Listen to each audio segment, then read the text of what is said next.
Hi! வாங்க இன்னைக்கு முட்டை புரோட்டா எப்படி பண்ணுறதுன்னு பார்க்கலாம். ஒரு அகலமான பாத்திரம் வச்சு, அதில காஞ்ச உடனே 2 ஸ்பூன் எண்ணெய் விடுங்க. எண்ணெயில ஒரு பெரிய வெங்காயம் பொடியா கட் பண்ணி போட்டு வதக்குங்க.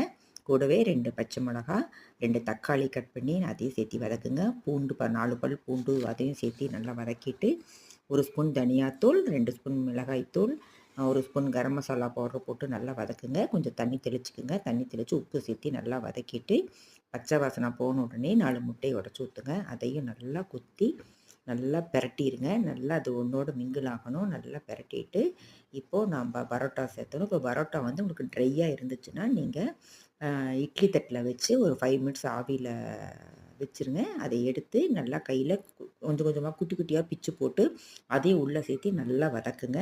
நல்லா ஒன்று சேர எல்லாமே வதக்கிட்டு, நம்ம தோசைக்கரண்டி 2 தோசைக்கரண்டி வச்சு நல்லா கொத்தி எடுங்க. சுவையான முட்டை பரோட்டா ரெடி ஆயிருங்க.